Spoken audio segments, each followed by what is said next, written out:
The year is 1997, and under the heat of the July sun, the waves of the Atlantic Ocean lap against an oceanographic trawler, the Ocean Wrestler, currently several hundred miles east from the Bermuda Triangle and alone on the horizon.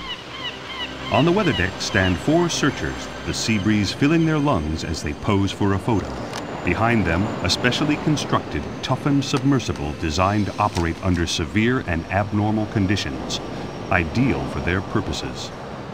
Standing proud in his boots is Greg Blower, the financial backing behind this historic adventure, the sweat congealing on his brow as he suffers the infernal heat.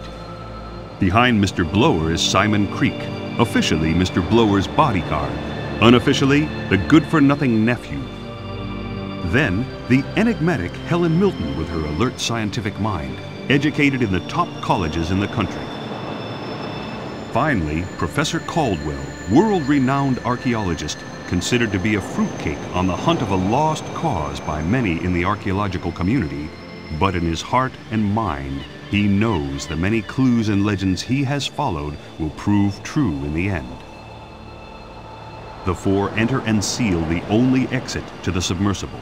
The tension in the air is thick, and as the professor checks the oxygen pressure levels, the winch is started up and the submersible is slowly lowered into the deep, murky Atlantic Ocean. The search for a mystery hidden by the sands of time has begun. This is the search for Atlantis. Atlantis, a myth known around the world as the city which was sunken by an angry god. Many have searched for it and failed. The lost city has hidden itself well from the prying eyes of the world.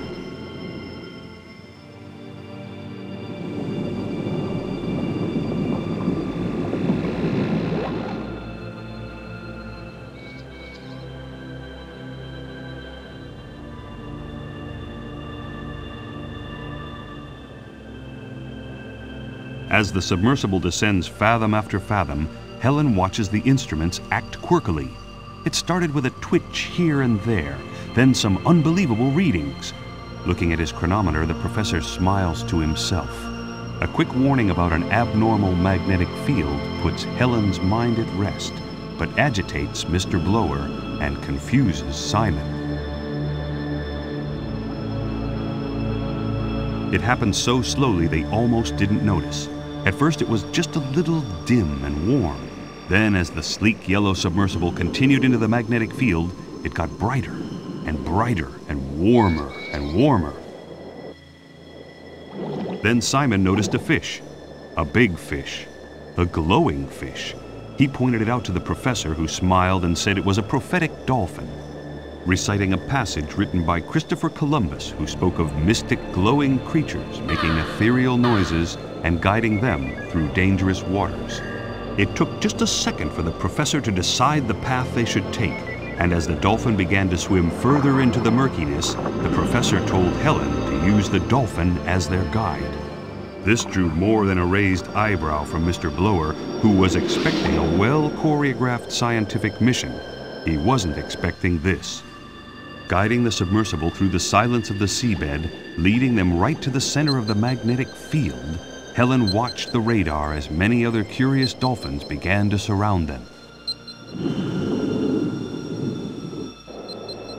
Helen smelt the burning electronics of the guidance console and knew they were going to crash.